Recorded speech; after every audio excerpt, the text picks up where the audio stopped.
Empire.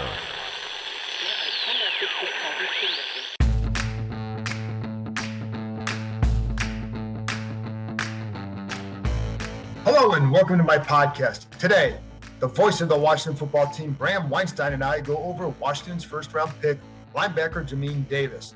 Was he the right guy? Should they have traded up for quarterback Justin Fields? We get into all of that and much more. Don't forget, you can follow Bram on Twitter at RealBramW. You can read my work on ESPN.com. We'll have analysis of every pick this weekend. One note, I will be at my son's graduation Friday night, but there will still be analysis about each of the day 2 selections. Before I get to Bram, a couple things. All right, well, I picked linebacker Jeremiah Owusu-Koramoah in our NFL Nation mock, and I knew he was a consideration, but Davis was one of my probably 4 options. He was the first guy I actually started researching, but I kind of backed off in part because some people played him down to me. They didn't. Now I know why they did, and no lies were told. I think they just kind of undersold maybe their affection for him. I can respect that, man. That's how you got to play this game. Again, you undersold it, you didn't lie, and you got your guy. That's all good. His ability to play all 3 positions was huge, and especially being able to play inside. I know that was something they were looking for, but I thought if they drafted Davis, it would be after a trade back based on the vibes I got. By the way, speaking of playing inside against the run, I talked to a few people that I really respect before the draft about his ability to do this. One guy thought he was too angular to play inside. The other people were convinced that he absolutely could play inside. So there you go. I also knew that they wanted somebody, again, to play the mic, and Davis can do that. Again, just said that. He's smart and athletic. That was evident watching his games. I do think he has to improve versus the run. But one point Ron Rivera made was how well Davis understands the fit in the run game. That was a major point of emphasis last season with Washington's linebackers, where the fit wasn't always great for whatever reason. And sometimes they did not attack the line the way Rivera and Jack Del Rio wanted. Now, when I watched Kentucky, I thought Davis needed to improve his consistency against the run. There were times where maybe he was a little bit hesitant, or maybe he wasn't trusting what he saw, or maybe it's just playing the way he was asked to play. I don't know. But what I liked was his vision to the ball. Never seemed to lose sight of his man. He's a little bit taller, so that helps, but I felt like he kept a good eyes on the ball carrier. I think a lot of what he probably has to do is is using better technique to take on blockers. Also, though, be trusting your instincts and being more aggressive getting to the ball. Behind this front, he should and can be more aggressive, and that's what these coaches will want. One thing I know, his ability to cover is impressive. You see him, the ability to flip his hips and change directions is really good. But what these guys want, and based on conversations I've had throughout the offseason, is while this is a passing league now, the ability to play the run is paramount, because, as people here keep telling me, if you can't stop the run, they're always going to be in favorable passing situations. And that then limits the ability of guys like Chase Young and Montez Sweat to wreak havoc as pass rushers. By the way, Davis was not the number 1 player on their board defensively going into this. There was a little bit of, a little bit of confusion after Ron Rivera said something about he was their number 1 guy on the board. And I think some people took that to mean he was the number 1 guy on their board overall defensively. No, he was their number 1 player still on the board. There's a big difference. And Bram and I kind of discussed some of this in there. So when you hear that, just know, not the number 1 player on the board, number one player on the board at the time of the pick. There are other defensive players that they still like that were on the board, as well as some left tackles. But I love how they're building the defense. Take a look at the quarterbacks they're going to face this season. I wrote a story about this a couple of days ago on ESPN.com, why I felt like defense would be a wise way to go. This is a long-range approach, but it's the right one. When you look at Ron Rivera's record in Carolina, his 3 best seasons where they were really, really good, those years were led by their defense. Cam Newton was good, really good, but the defense was the anchor of that success. As for quarterback Justin Fields, I knew they liked him, but I also got the sense Thursday morning that they would not be trading up at all for him. Probably not, clearly not anybody. If he fell to them, I think they were great with that. Otherwise, they were going to pass, and they did, and I'm good with that too. I like Fields. but I don't think that this team is in position to surrender needed draft capital to continue building unless you're absolutely in love with the player. Keep building. And when you love a guy and you have the roster you want, then strike. Look at Kansas City for an example with Patrick Mahomes. They built for 5 years. They did have a good quarterback in Alex Smith. Not a great one, but a good one. But when they found the guy that they loved and they had the roster they wanted, they struck. San Francisco did that in getting Trey Lance. They paid a big price to move up from 12 to 3. But as people here have told me, they have the kind of roster that could support that. Like they didn't 2 years ago and they're in the Super Bowl. Last year's issues were injury related. So they went up and got a guy that they loved. And so like they surrendered capital, but they're not going to need as much because the roster that's already in place. That's where this team hopes to be in a year or two. And while finding a quarterback of the future is a need, it's not one that has to be filled this offseason. And if there is a good chance that it won't be. A few times while discussing quarterbacks, I've had people there tell me if they have to wait a year or two, that's okay. Again, they see what San Francisco did. And I mentioned the steep price they paid to move up, and the response was, again, this was the position they hope to be in a year or two. Strong roster where you can afford to give up some draft capital. Anyway, that's it from me. I'll be back after this break with Bram Weinstein as we go over first-round pick Jamin Davis. Hey, everyone. I want to tell you about a fun new offer from Monkey Knife Fight that can enhance any sports experience, whether you're at a game, on your couch, or in a bar. It's a daily fantasy sports league that is easy to play. You can sign up on monkeyknifefight.com using promo code JKR and play games such as More or Less.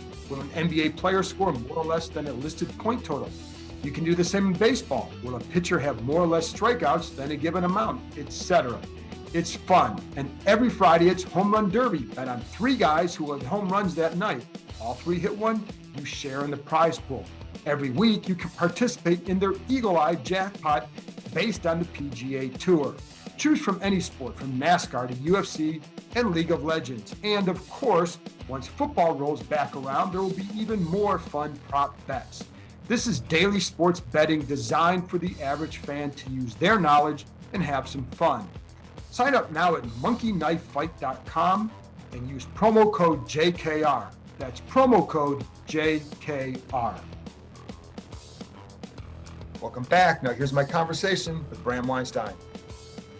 All right, Bram. Well, it's funny because there's all this buzz and all this excitement about what may or may not happen, and we finally find out it's Jamin Davis, linebacker from Kentucky. Get to him in a second, but you were back out just before we get going on this. Back out at FedEx Field in front of live fans. At the draft festivities out there, what was it like to be back out with fans there again?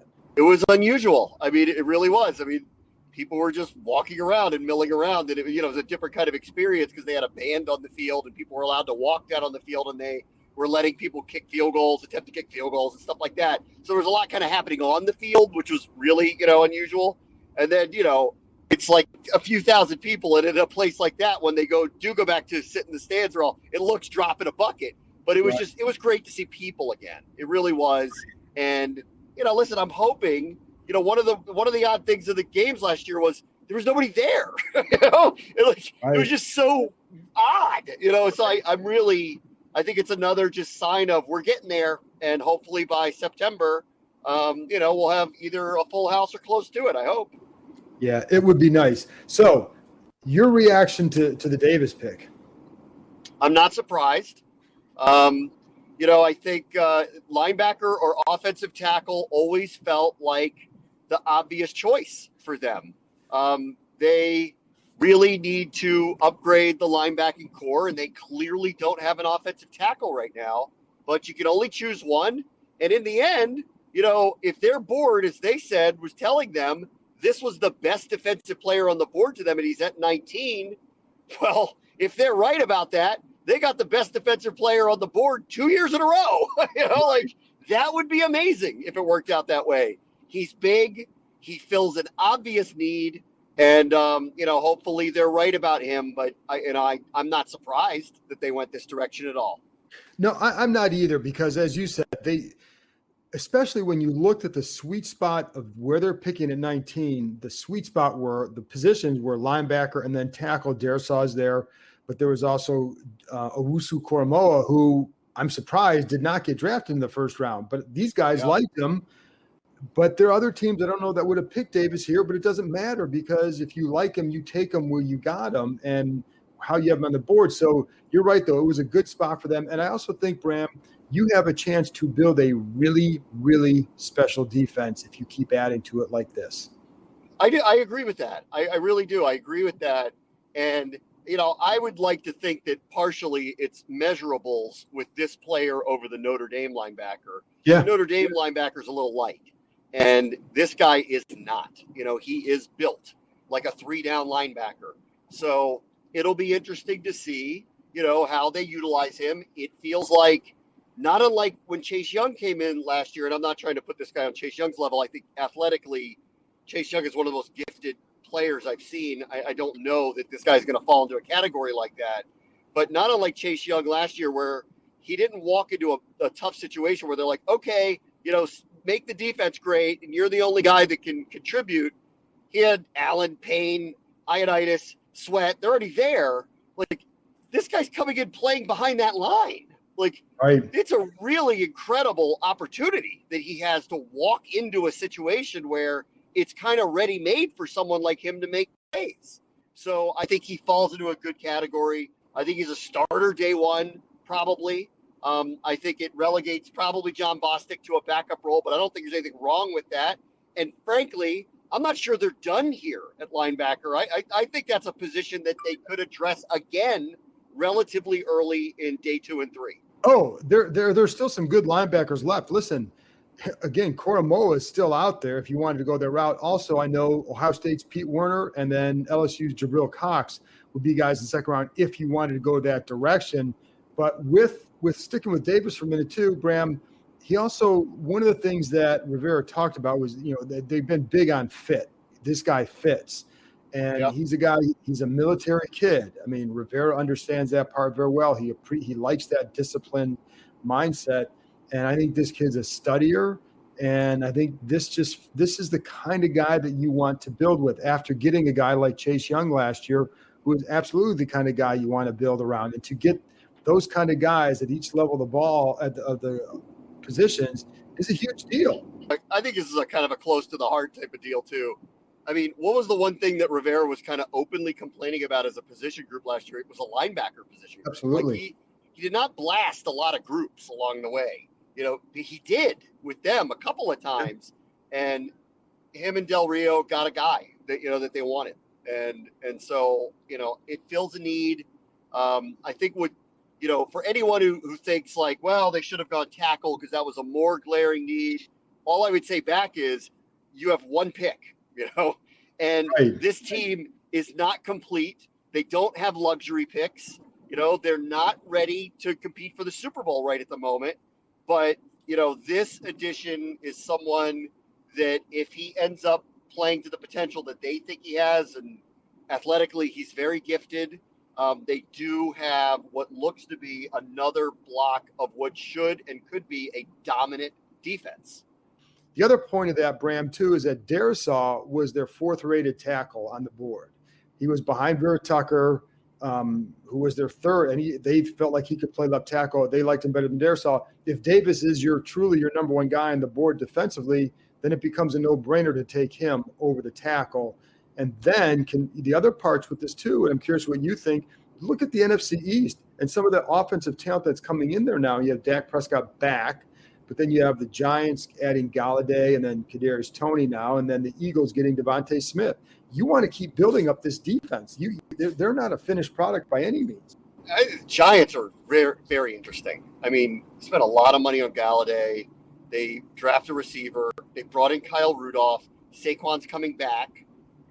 If Daniel Jones progresses, they're a very dangerous team.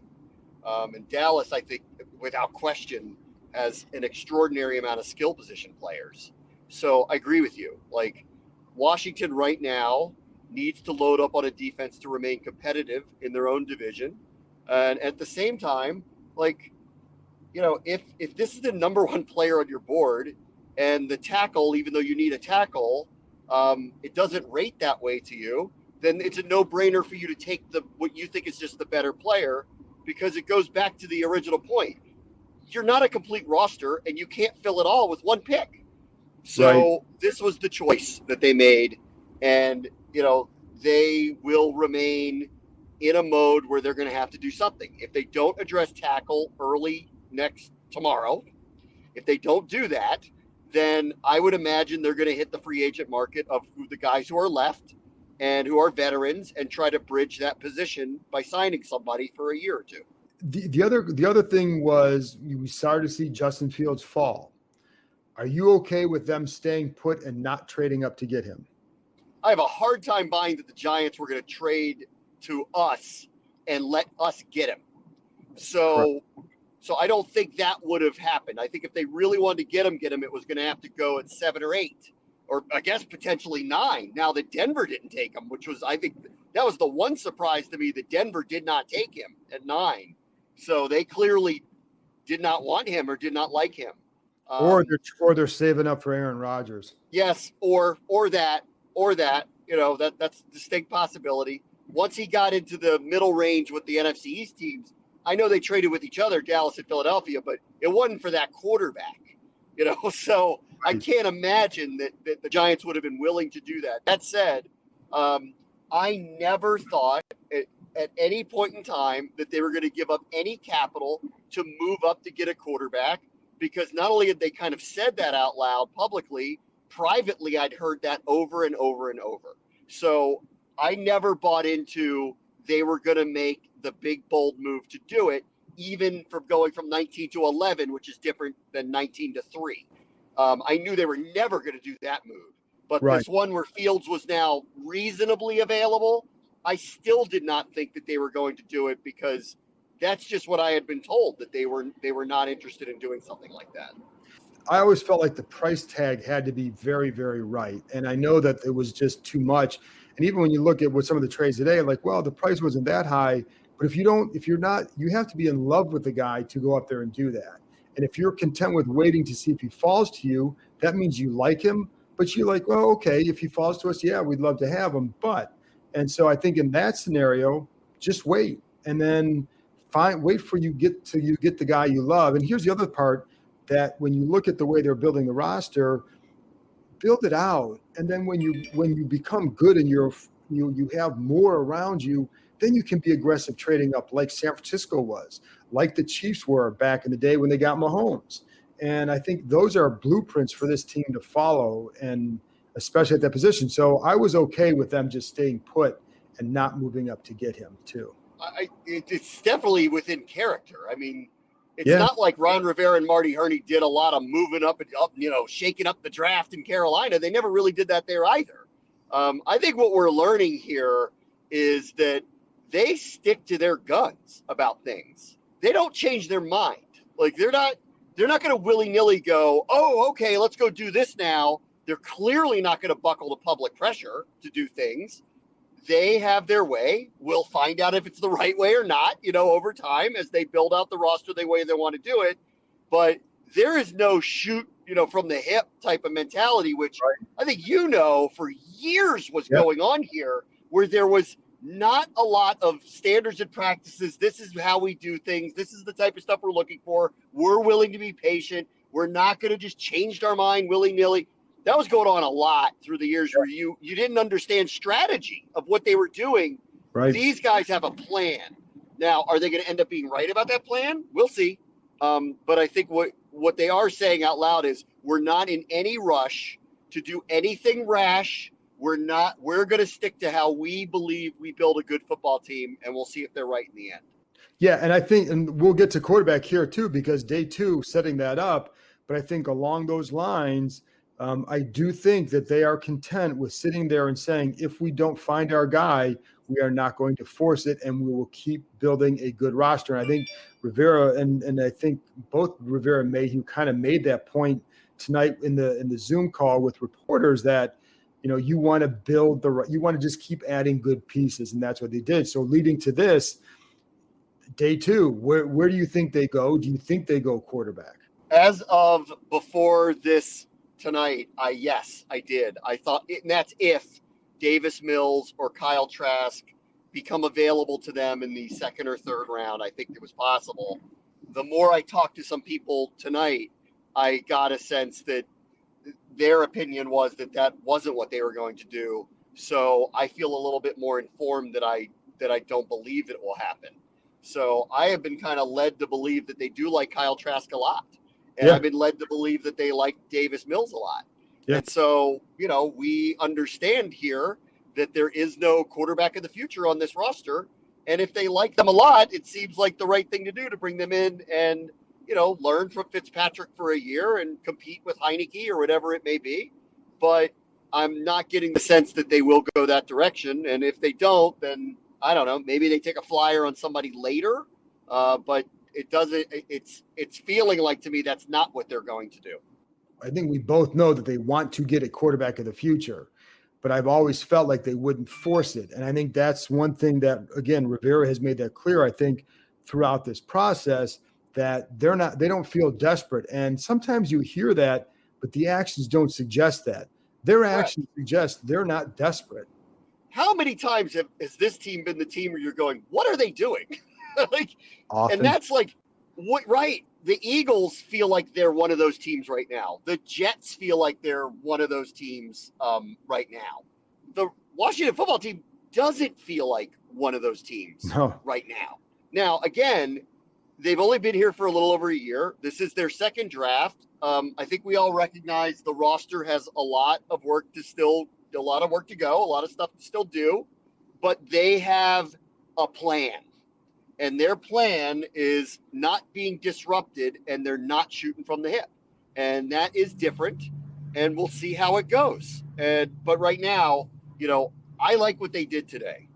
They stayed there. They gave up nothing. They got a really good player. Hopefully it's a need player too. Yeah. And then they'll move on to whatever's next. And I know a lot of us are very edgy and itchy to get the quarterback. It doesn't seem like they feel that pressure to do so. And part of that may be a relatively public, and they've done this publicly, kind of acknowledged, we don't see ourselves as, going there and battling Mahomes for a Super Bowl next year. We'd love to, but we're not telling you out loud we're going to, bite your kneecap off and we're going to end up being world beaters overnight. They seem to have a real semblance of, this is a build. It continues to be a build. We're getting there, but you're going to have to be patient with us. And at quarterback, you're really going to have to be patient with us. And I like that approach, though. And I think, again, I always go back to the Kansas City model. Andy Reid, Rivera worked for Andy Reid, uses him a lot for advice, listens to him. And Andy Reid was in KC. Now, he had Alex Smith for 5 years. But Alex Smith, we know what kind of quarterback he was. A good quarterback, but he wasn't, wasn't an elite guy, but he's good. But they build the roster out, and then they were aggressive and gave up the capital when they had the roster that was ready to support such a move. And I like what they're doing. I do, and it's not it's not always the sexiest approach, but I think it's the right one. And I think they're adding good players. I like the addition of William Jackson. I think the defense is better now than it was at the end of the season, and because of that approach. So I think it's a winning one. You don't know how long it takes, but they do have to solve the quarterback position at some point. They took a swing for Stafford. They tried to fill the position. They got outbid, but they didn't then at that point go, well, who's next? They just go, oh, well, we better do something crazy now because we didn't get the guy we were looking for. So right. They will target the people they like. They are willing to try to make moves to make it happen. But when they've said all along, we're not going to give up capital, they were saying all along the truth. Yeah. They were being honest about it. Not everybody was. I mean, Peter King and Adam Schefter both literally said out loud that Mac Jones would be the third quarterback off the board. They were lied to, right? This team is like any other team, not going to tell you what they're going to do, but Correct. They're not lying to you. And if you listen closely, they are saying what direction they're thinking and what they're probably going to do. And until they outwardly lie about stuff like this, they're actually telling the truth. Yeah, and I haven't felt like I've been lied to at all throughout this. Now, there are some things that you're not going to say, certain things like with Davis, if you really like him that much, maybe you're going to downplay him a little bit, not saying that, well, I don't know, but you may say you're not going to stand him out ahead of the crowd as much, and nor should they. And I'm cool with that. I don't, but I don't feel like I was lied to. And I think even with quarterback, if they don't take a quarterback, what I was told is they want a quarterback. They will not force it to get one. Yes. And so that's great. that's the right approach. There's nothing wrong with that. And I think that's the way, that's how you can build something. And that's what they're trying to do. And Rivera keeps saying it. He talks about building something sustainable. And if you just try to go for the home run right now because you had a good season, maybe because what's happened here in the past, Bram, how many times when we look at a season and say they felt like they were a lot closer than they were? Yeah. And so they made a move and it was like, you weren't that close. Right. They've had a lot of incomplete teams. They've chased their tail about a lot of different things through the years. And at least for now, this particular administration is doing things a little bit differently and they don't feel impatient. And listen, if they're 7-9 again for another year, I think that changes a little bit because, at that point now you go to year 3 and, look, I mean, they have the luxury of, there's still, I don't know if honeymoon's the right word, but nobody's questioning Ron Rivera's acumen. There's no whispers of, oh, well, they made a mistake or anything like that. He went and hired 2 GMs, not 1. He hired 2, to work with him. And they're still being given the benefit of the doubt. And obviously they're given the leeway to make choices here. And that wasn't always the case, So there's a lot happening here that I think is very positive. That's really pointing up. I like this pick they made today. They've really gotten it right. I know it's different people making these choices over the last few years, but these defensive picks that they've made, I mean, they haven't missed on one of them. Payne, Allen, Sweat, Young, hopefully this guy, they have not missed on these people. And that's the building blocks of what can be a dominant unit. And it's looking closer and closer to be potentially that. Let's see how it goes. And it'll be interesting, a fun weekend, and it'll be fun to talk about this stuff for the next few months. So Bram, we'll have plenty to discuss over the next few months. Thanks a lot for coming on. Yep. I'll talk to you soon. This show can be found on Podcast DC, the new local app with hundreds of options in local news, health, and, of course, of the DMV region. Download the Podcast DC app to hear all the Empire shows as well as the other great content. What's up? It's Mike Jones from the Football Jones podcast. I know you're enjoying your time with the John Keim Report, but once you're done, I want to invite you to come over and check out my podcast. Each week, we take a deep dive into some of the most pressing topics around the NFL. High-profile guests from the coach, player, and front office ranks, as well as the top league insiders. Check out the Football Jones podcast, another fine product brought to you by Empire Media. That's it for this episode. Thanks to Bram for joining me, and thank you, as always, for listening. I'll be back with another episode at the conclusion of the draft. Talk to you next time.